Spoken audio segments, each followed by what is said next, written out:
দিল্লিতে এসে নতুন রূপে আবারও সূর্যের মুখোমুখি দীপা।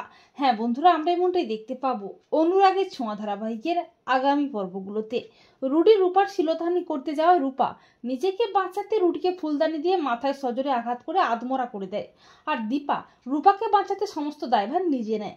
দীপাকে পুলিশ অ্যারেস্ট করে, কেসটা কোর্টে ওঠে, কিন্তু রুডি আবারও মিথ্যে নাটক করে পাল্টা ফাঁদ পেতে দীপাকে বাঁচিয়ে নেয়। তবে দীপা ও রূপা বেশ বুঝতে পারে সবটাই রুটিন নাটক, কিন্তু বাড়ির সবাই এমনকি সূর্য ও সোনাও রূপা ও দীপাকে ভুল বোঝে, অপমান করে। আর সোনা বলে, মা ও রূপা এই বাড়িতে থাকলে আমি থাকবো না। তখন দীপা সমস্ত সম্পর্ক শেষ করে রূপাকে নিয়ে সেনগুপ্ত বাড়ি ছেড়ে বেরিয়ে যায়।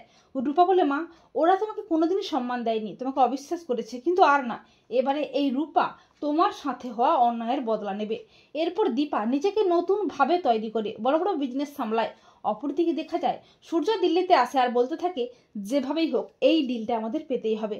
আর রূপা দীপাকে বলে, দিল্লিতে আসো আর দেখো সেনগুপ্ত পরিবার যেন কোনো মতে এই ডিলটা না পায়। এরপর দীপা দিল্লিতে আসে নতুন ভাবে, আর দিল্লিতে এসে আবারও সূর্যের মুখোমুখি হয় দীপা। নতুন রূপে দীপাকে দেখে হতবাক হয়ে যায় সূর্য। তো বন্ধুরা, তোমাদের কি মনে হয়, সূর্য ও দীপা কি আবারও কাছাকাছি আসবে, নাকি রূপার প্রতিহিংসার আগুনে আবারও শেষ হয়ে যাবে সূর্য ও দীপার সম্পর্ক? কমেন্ট করে এক্ষুনি জানিয়ে দাও তোমাদের মতামতটি।